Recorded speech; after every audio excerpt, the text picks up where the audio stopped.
Alors bonjour à tous, merci d'être présents. On va faire un petit point sur la loi qui a été adoptée en novembre dernier. Il y a 3 ans, j'étais venu faire une présentation sur l'Europe des animaux pour montrer justement le retard de la France par rapport aux autres États membres sur beaucoup de points, quasiment sur tous les points de la condition animale. Là, heureusement, une partie du retard a été rattrapée. Donc ça va être l'objet un petit peu de cette présentation en marquant également les points qui peuvent poser problème pour la mise en œuvre du texte.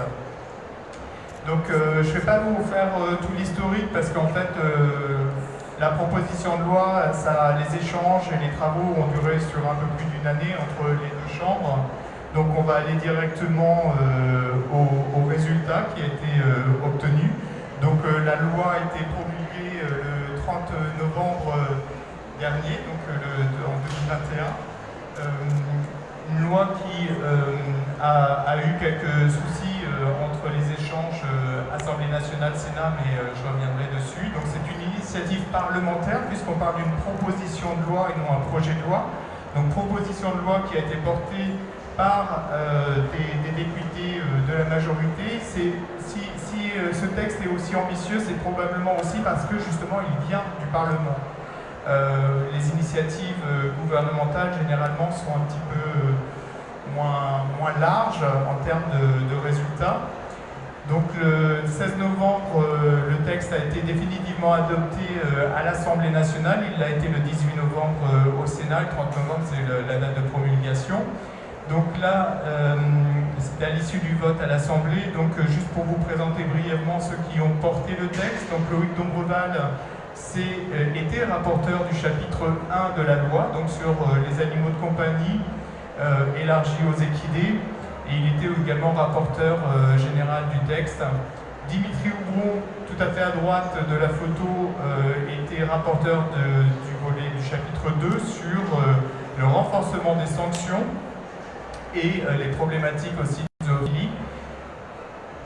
Et la troisième rapporteure, donc Laetitia Romero-Diaz, qui d'ailleurs initialement était à l'initiative du texte, et en l'occurrence elle était sur rapporteur pour le chapitre 3, l'un des plus ambitieux, puisque c'était la fin de la captivité des espèces sauvages utilisées à des fins commerciales, et aussi le chapitre 4 pour la fin des élevages de bisons d'Amérique et autres animaux sauvages élevés spécifiquement pour la fourrure.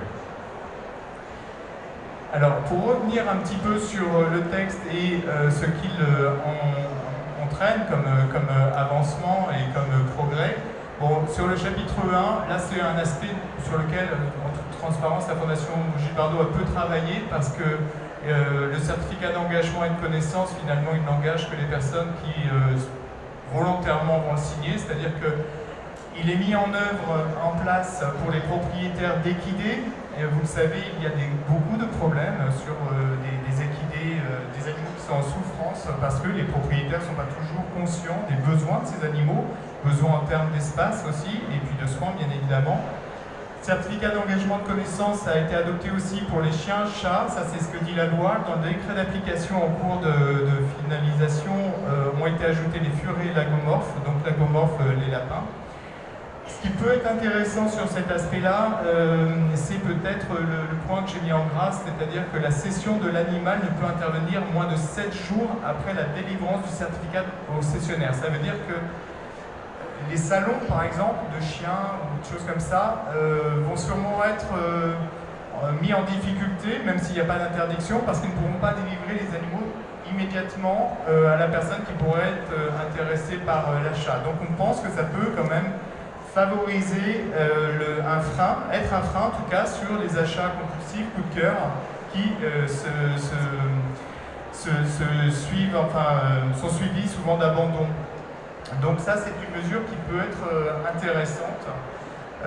Alors en ce qui concerne les chats errants, là il y a eu beaucoup d'allers-retours, c'est-à-dire que l'Assemblée nationale avait d'abord adopté un texte qui rendait obligatoire la stérilisation des chats errants pour une charge qui revenait aux municipalités et aux intercommunalités. Là, le Sénat l'a annulé, cette disposition.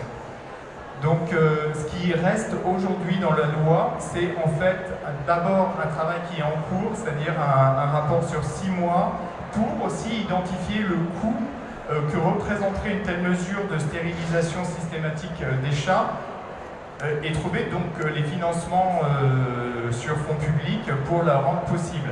Alors à titre d'indication, la Fondation Bardot, par exemple, on finance à hauteur d'1 million d'euros, un peu moins d'1 million d'euros chaque année des stérilisations. Ça représente à peu près 15 000, un peu plus de 15 000 stérilisations de chats.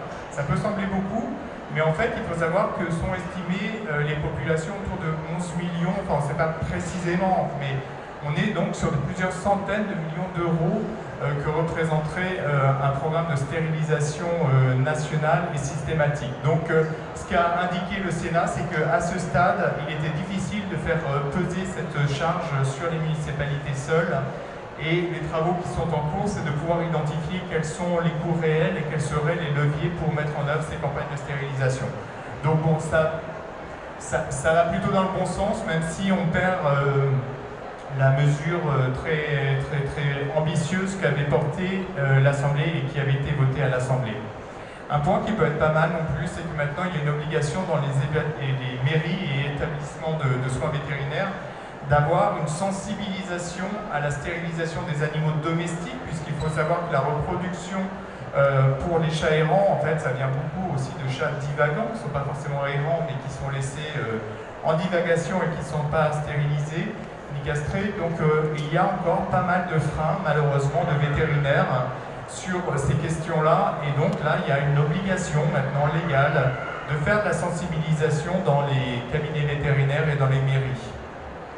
Un point qui est pas mal intéressant aussi, c'est que le texte autorise désormais le nourrissage des populations de chats errants sur les lieux de leur capture. Et ça, c'est nouveau, puisque jusqu'à présent, même si c'était toléré généralement, il y avait une interdiction de nourrir les animaux, même stérilisés. Il y a un point que je n'ai pas abordé ici, c'est la gestion des fourrières. Il y a eu quelques petits changements, notamment une obligation de formation relative au bien-être des chats et des chiens par les gestionnaires de fourrières. Ceux qui connaissent un petit peu le problème savent que la formation, pour le moment, elle est très limitée.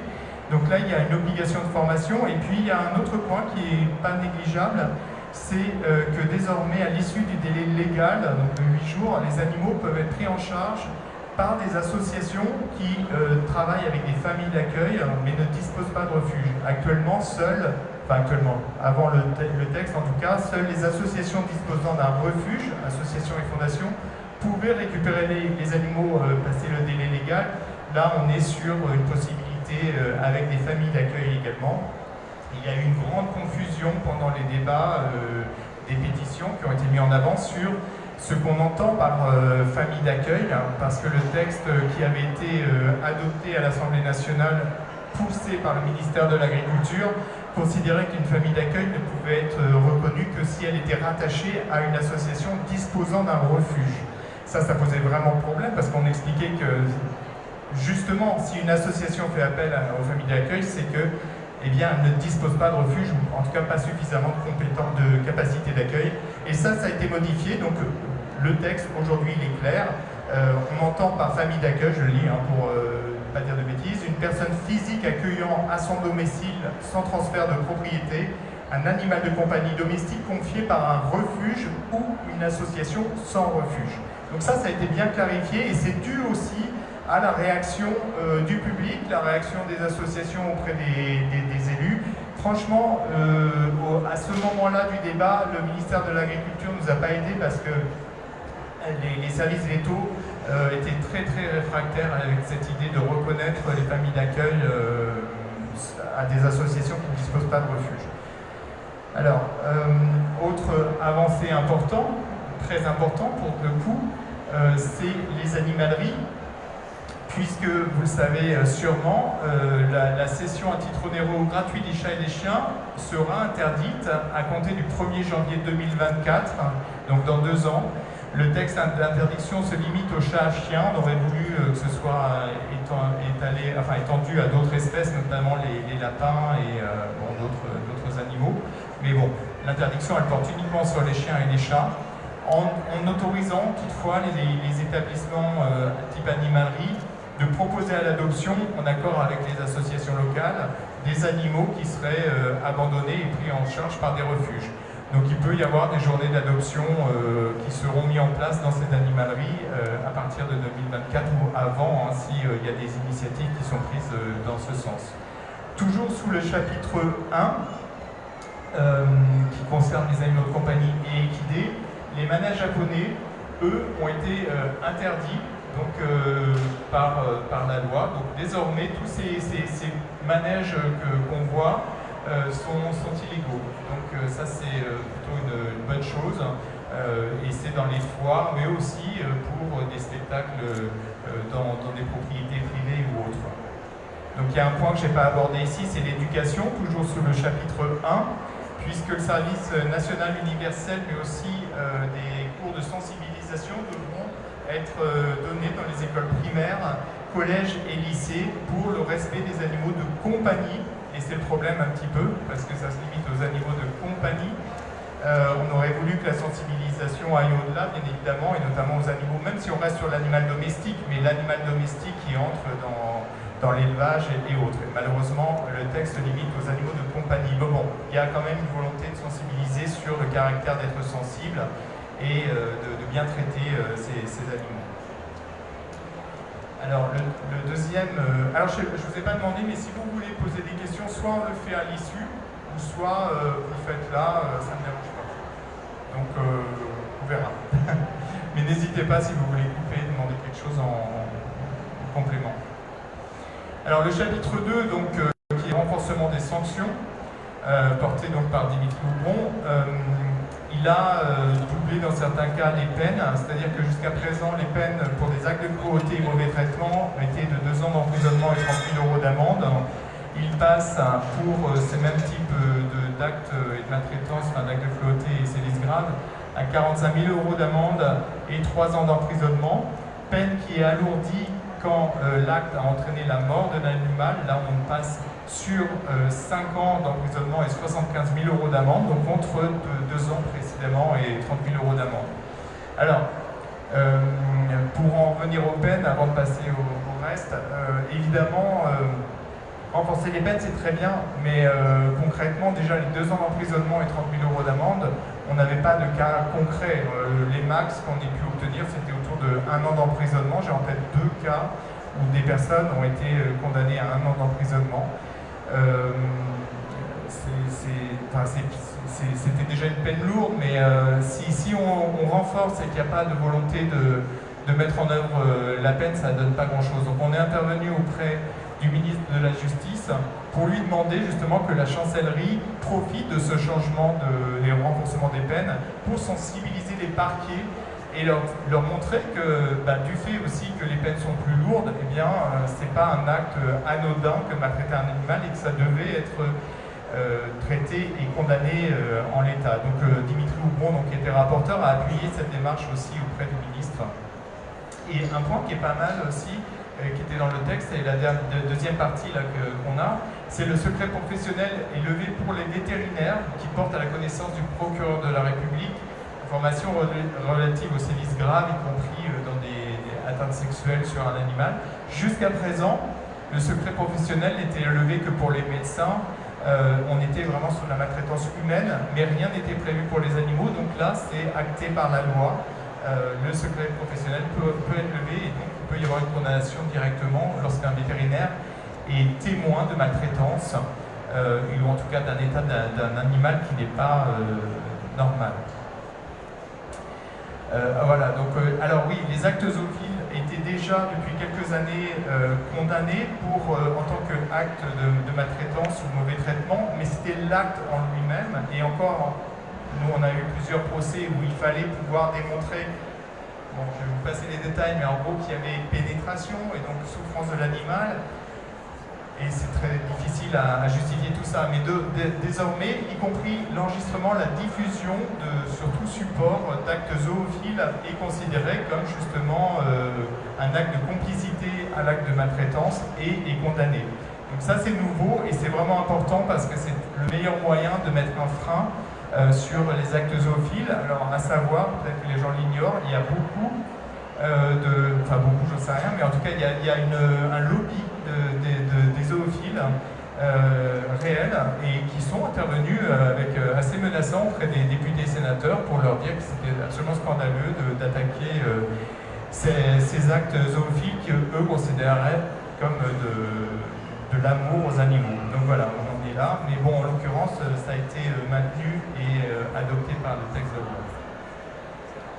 Alors, chapitre 3 et le 4 ensuite, et le 3 en tout cas, est probablement l'un des plus ambitieux, mais aussi le plus compliqué à mettre en œuvre parce qu'il nécessite des investissements très lourds, et notamment si on parle des animaux sauvages dans les cirques, puisque l'interdiction qui a été adoptée dans un délai de 2 ans d'abord pour tout ce qui est commercialiser ces animaux et faire de la reproduction. Alors ça pour nous c'est très problématique ce délai de 2 ans parce que pendant 2 ans, et notamment si on parle des félins, la reproduction peut se faire et rendra d'autant plus difficile leur placement lorsque l'utilisation, l'exploitation sera mise en œuvre dans 7 ans. Alors 7 ans ça peut paraître long, mais encore une fois, il faut être conscient que c'est des investissements lourds si on veut que les choses se fassent au mieux possible pour les animaux, qu'ils soient recueillis dans des conditions qui répondent à leurs besoins. Donc il y a eu un rapport qui a été remis par le Conseil général de l'environnement et du développement durable et qui fait état, bon alors on n'a pas une estimation très fine du nombre d'animaux sauvages dans les cirques, mais on serait entre 6, 750 fauves à placer. Donc, je ne sais pas si vous imaginez ce que ça représente, mais en l'occurrence, c'est extrêmement complexe. Au niveau de la Fondation Brigitte Bardot, on fait beaucoup d'investissements pour recueillir des animaux sauvages.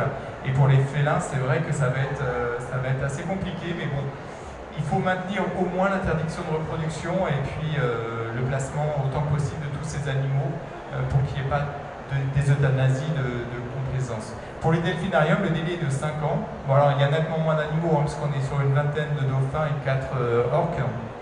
Mais malgré tout, c'est quand même pas si simple à mettre en œuvre. Donc ce qui est très important, c'est l'arrêt de la reproduction et faire en sorte que ce soit respecté. Pour les orques, c'est pas difficile parce que les orques se reproduisent. Ils sont un peu forcés à se reproduire par assimilation artificielle, donc il suffit d'arrêter et c'est bon. Pour les dauphins, c'est un peu plus compliqué parce qu'effectivement, on ne veut pas séparer, quand j'y on, c'est pas nous, mais les responsables de delphinarium, les mâles et femelles. Et donc, il peut y avoir des reproductions en bassin encore. Mais là, en l'occurrence, il y a une interdiction sous 5 ans d'exploiter les dauphins et les cétacés dans les delphinariums. Alors il y a quand même un risque qui est soulevé ici, c'est que il peut y avoir une exception dans le cadre de programmes scientifiques, donc on n'est pas dans le cadre du spectacle, puisque ça c'est interdit, mais on craint quand même qu'il y ait une volonté notamment du parc, pas de Marineland, parce que lui il est vraiment trop orienté sur le spectacle, mais Planète Sauvage, qui en détient également, pourrait essayer de se prévaloir d'un programme scientifique, mais ce programme va être listé par un arrêté du ministère de l'écologie. Pour le moment, au niveau du ministère de l'écologie, finalement, il n'y a pas réellement de volonté de sortir l'arrêté. Donc s'il n'y a pas d'arrêté, ça veut dire que l'interdiction, elle s'applique. Le problème, c'est que puisqu'il y a un délai de 5 ans, on ne sait pas quel sera le prochain gouvernement et quelle sera la volonté du prochain ministre non plus sur la question. Barbara Pompili était assez claire jusqu'à présent. On espère que le prochain, sur ce délai de 5 ans, restera très ferme. S'il doit y avoir une exception, elle doit être vraiment suffisamment stricte pour la rendre quasiment impossible sa mise en œuvre. Alors, pour accueillir tous ces animaux, en fait, il faut effectivement des investissements. Là, j'ai pris un exemple en 2007 de Tonga, qui était un hippo qui avait été saisi chez Avata. Et à l'époque, on l'avait transféré en Afrique du Sud. Vous voyez que le voyage, c'était quand même plusieurs dizaines de milliers d'euros à l'époque. Et il est mort l'année dernière, Tonga, mais il est resté donc 10 ans dans cette réserve naturelle, qui était pour le coup totalement ouverte. Alors c'est vrai que quand on est sur des animaux comme ça, c'est pas trop compliqué de le réintroduire dans un espace naturel parce que ce sont pas des prédateurs, il n'y a pas besoin de chasse, il suffit d'un espace d'eau et de la végétation. Bon là, il y avait un apport de végétation parce que c'était pendant la sécheresse de 2016, mais sinon la nature se suffit, ce qui n'est pas le cas évidemment pour les lions, pour les tigres, puisque là en l'occurrence on est sur des prédateurs qui ne peuvent pas être relâchés, qui sont dans un état où ils ne survivraient pas de toute façon, donc il faut créer des structures et c'est assez compliqué. Donc là, Elephant Haven, pareil, on est cofinanceur pour cette création de structure qui est la première structure d'accueil en France pour les éléphants. Là, c'est Gandhi qui vient du zoo de Pont-Scorff, donc elle ne vient pas directement d'un cirque, mais c'est du zoo de Pont-Scorff, parce qu'ils étaient deux, l'autre est mort, et elle se retrouvait seule, et elle a été transférée et accueillie à Elephant Haven. On a un autre programme beaucoup plus ambitieux qui est en cours de développement au Portugal pour recueillir finalement tous les éléphants potentiellement à récupérer de cirque, voire de mouroirs type zoo au niveau de l'Europe. Donc pour ce qui est hippo, éléphant, même primates, il n'y aurait pas trop de problèmes pour les accueillir, c'est possible. En revanche, pour les félins, c'est effectivement un investissement qui va être lourd. Le rapport dont je parlais tout à l'heure fait état de nécessité de créer au minimum 200 places qu'ils estiment sur un coût de 6 millions d'euros, qui seraient pris en charge par le ministère de l'écologie. À ce jour, en tout cas, ils y travaillent. Donc créer 200 places pour les félins sur un budget de 600 millions d'euros.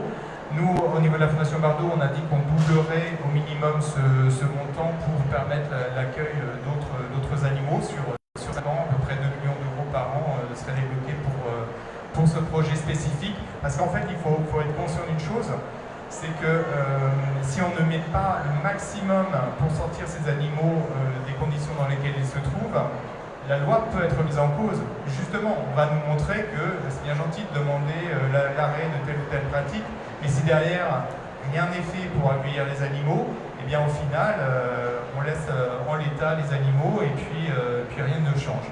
Donc là, c'est une très belle opportunité, c'est une grosse difficulté, un gros challenge, mais c'est une très belle opportunité de montrer que les organisations ne sont pas simplement là à critiquer, à demander l'arrêt de telle ou telle pratique, mais se donnent aussi les moyens de trouver des solutions pour tous ces animaux qui doivent être libérés. Ah oui, alors là, ce texte, en fait, il ne se limite pas au cirque, il est aussi à prendre en compte sur l'interdiction de l'exploitation des animaux dans des discothèques, parce que c'était très fréquent, donc notamment des éleveurs, enfin pas des éleveurs, mais des dresseurs qui venaient dans des discothèques pour des shows et autres. Et on vient de faire, à titre d'information, on a fait un peu étudier le texte et le ministère de l'écologie est d'accord avec nous. On va étendre cette interdiction finalement à des cabarets comme le Moulin Rouge, je ne sais pas si vous savez, mais qui fait des spectacles avec des serpents dans des bassins d'eau, etc. Et donc la DDPP de Paris doit intervenir pour interdire cette pratique. Donc quand je parlais des délais tout à l'heure, ce qu'il faut voir, c'est que parfois, pour certains, ça peut sembler long, mais en fait, même par exemple, le délai de 2 ans pour l'arrêt des animaux sauvages sur les émissions, on l'a vu cette année, je regarde jamais le truc, alors j'ai oublié comment ça s'appelle, oui, Fort Boyard, voilà, c'est ça. Fort Boyard a annoncé l'arrêt de l'exploitation de ces animaux, enfin en tout cas de ces félins. Et ça, c'est une bonne chose parce que finalement, quand on annonce une interdiction à terme, ça amène quand même aussi des initiatives un petit peu avant le délai. On l'a vu malheureusement dans le sens avec le parc Astérix qui s'est débarrassé de ces dauphins, malheureusement pas forcément dans les conditions qu'on souhaitait. C'est là aussi que ça montre qu'il faut véritablement investir pour proposer des solutions, sinon les animaux se retrouvent n'importe où.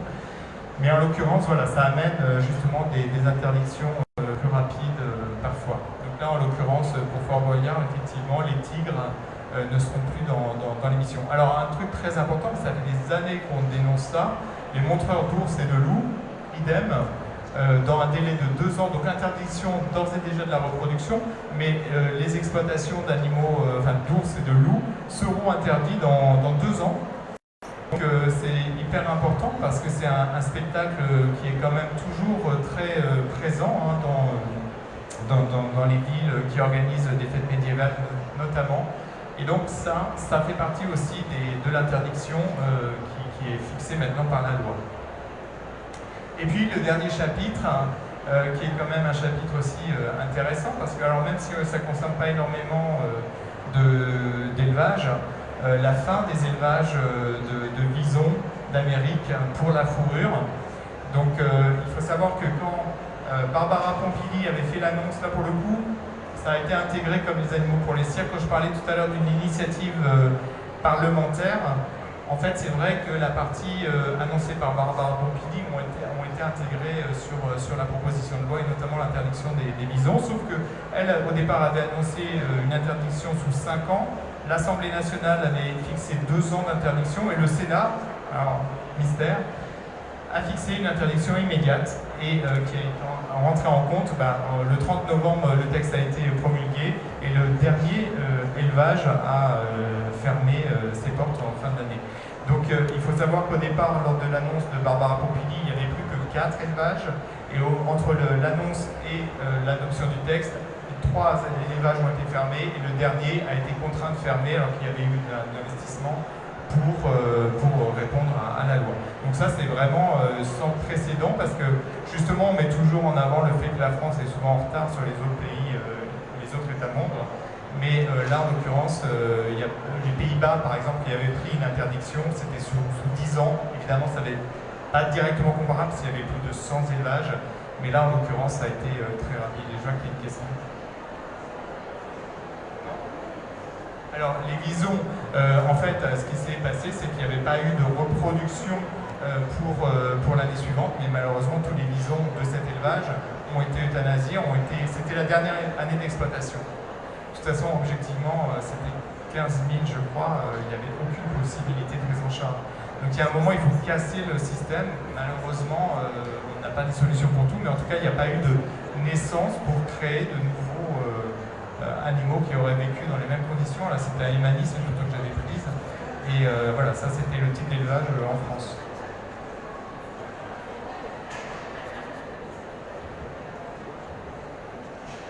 Je viens.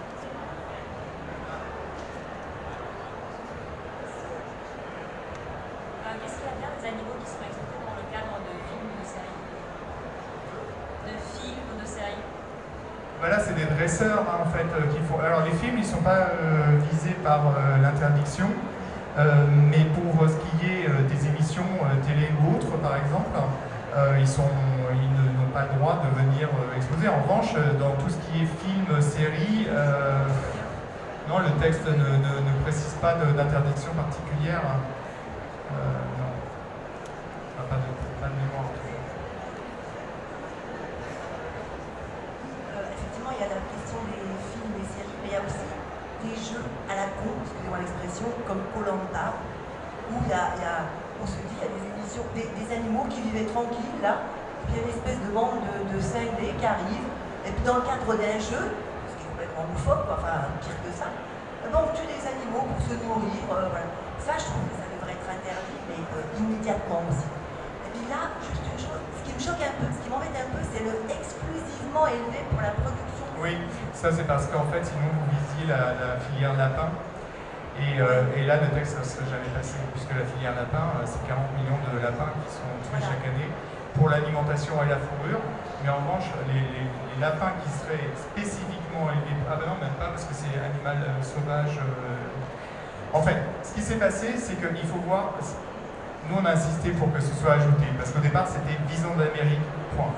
Sauf que quand on voit que dans les autres pays européens, l'interdiction se met de plus en plus en place, y compris pour les renards et d'autres espèces, chinchillas et autres, ce qu'on a craint, c'est que si le texte ne parle que de bisons, eh bien, et potentiellement, il y aurait pu y avoir un report de ces élevages de renards ou de chinchillas et autres en France.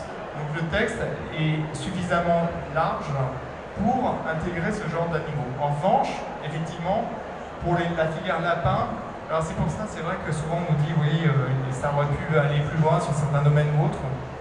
Mais en fait, si on avait été plus loin dans certains domaines, rien n'aurait été adopté. Donc il ne faut pas perdre ça de vue non plus. Et en plus, c'est quand même pas des petites avancées. Là, tout ce dont je vous ai parlé, c'est quand même, c'est sans précédent. Moi, ça fait 30 ans que je suis à la Fondation Brigitte Bardot. Je n'ai jamais connu une période où il y a eu autant d'avancées. Alors c'est pas dû que aux politiques, c'est dû à le moment est venu de faire évoluer la condition animale parce que l'attente sociétale est très forte. Et voilà, donc il y a eu une connexion. Alors c'est vrai qu'avec cette majorité qui était issue beaucoup de la société civile, ça a aidé aussi parce qu'on a eu des gens qui n'étaient pas déconnectés totalement, qui n'ont pas une carrière politique de 30 ans derrière eux, et donc je pense que ça a beaucoup aidé. Donc j'espère qu'on est justement dans cet élan de progrès pour continuer à faire avancer la condition animale. Donc là, je n'ai pas parlé parce que c'était autre chose, c'est pas la proposition de loi. Bon, la fin de la castration à vif des porcelets, mais bon, ça encore, c'est pas encore terrible parce que justement, nous on voulait la fin de la castration tout court, mais là, avec une anesthésie, il va falloir savoir de quelle manière ça se pratique. Pour ce qui est de la fin du broyage des poussins mâles dans la filière œuf, donc pouponneuse, c'est malgré tout, c'est quand même une bonne avancée. C'est le sexage, donc ceux qui ont suivi un petit peu, c'est dans l'œuf, le sexage, on saura si c'est un mâle ou une femelle à venir. Donc les mâles l'œuf sera détruit, mais pas besoin d'attendre que le poussin naisse. Donc ça, c'est quand même malgré tout une belle avancée. On n'a pas l'équivalent encore dans la filière gras, parce qu'il faut savoir que dans la filière gras, ce sont les canetons femelles qui sont broyés, puisque leur foie ne se développe pas suffisamment et il y a trop de nerfs pour le faire le foie gras. Mais bon, une fois que la technique de sextage va se développer, on peut considérer que ça sera applicable aussi sur la filière gras. Donc voilà, donc c'était en gros les avancées quand même significatives. Et ce que je voulais simplement vous dire aussi, alors déjà tout ça, ça a été grâce à la mobilisation d'abord du public depuis des années, le travail des associations et le travail aussi repris enfin par certains politiques, en étant quand même conscient que tout ça derrière, évidemment, ça nécessite des préparations pour ne pas entraîner justement la mort de tous ces animaux. Et faire en sorte que ces annonces soient une victoire pour en entraîner d'autres. Parce que sinon, si on n'est pas au rendez-vous, ça risque justement d'envoyer un message très négatif et qui bloque un petit peu les avancées attendues, et notamment dans les autres domaines, notamment de l'élevage, puisque l'élevage, c'est quand même ce qui concentre le plus d'animaux et qui plonge les animaux dans les pires situations. On a l'espoir d'avancées qui seront amenées par l'Union européenne, parce qu'il faut savoir que la Commission européenne doit présenter une révision des normes d'élevage fin 2023 a priori, et qui pourrait intégrer la fin des cages notamment, et là on parle plutôt de l'horizon 2027, sur toutes les filières, y compris les lapins, qui sont actuellement exclus par l'interdiction pour les visons. Mais les lapins pourraient être interdits de cage, et ce qui en fait voudrait dire la mort de la filière, parce qu'il n'y a pas vraiment d'alternative. On est quasiment sur une 100% cage pour les lapins, donc il pourrait y avoir peut-être une petite filière, mais ça serait rien à voir avec la situation d'aujourd'hui. Donc voilà, si vous avez des questions, n'hésitez pas.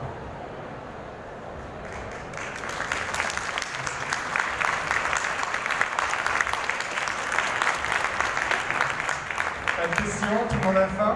Ah si, pardon.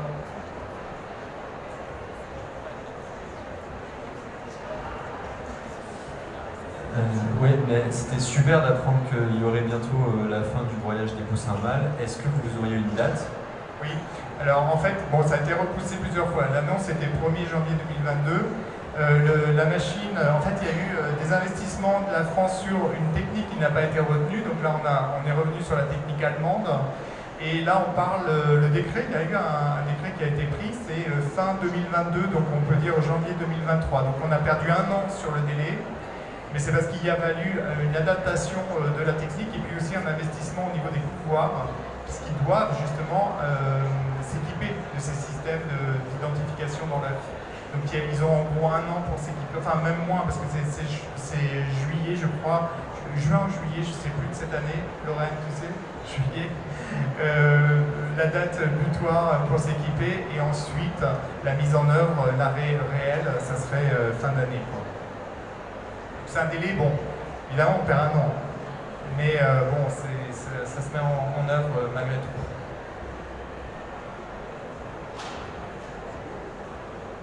Juste une dernière question. J'ai une remarque et une appréhension sur ce problème de captivité, d'arrêt de captivité des cétacés, avec cette dérogation, on ne sait jamais, en 5 ans, en fonction d'expériences scientifiques. Parce que je pense à des pays comme la Norvège et peut-être le Danemark, je ne sais pas, qui ont toujours poursuivi la chasse à la baleine sous prétexte de prélèvement scientifique. Et tout le monde sait que ce sont des prétextes. Alors, c'était ni l'un ni l'autre, en fait, c'était uniquement le Japon qui est revenu sous une autre forme.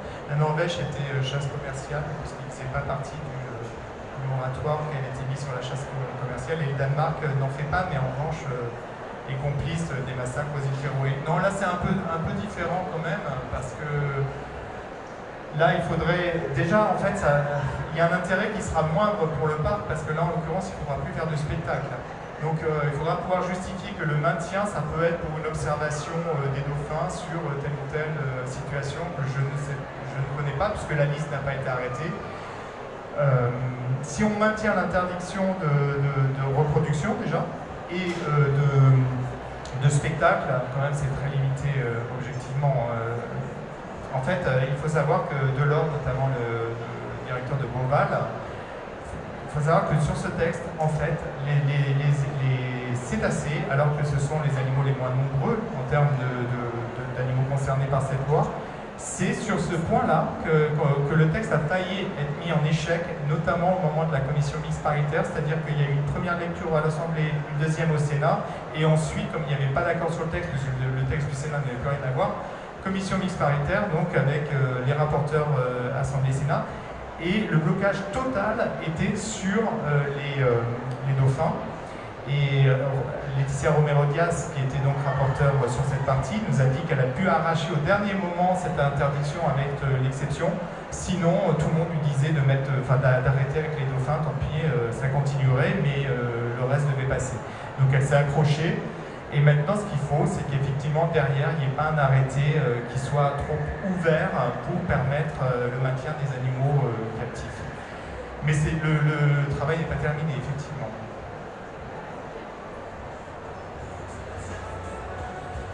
Bon, ben, merci à tous. Apparemment, la musique, ça veut dire que c'est fini. Merci.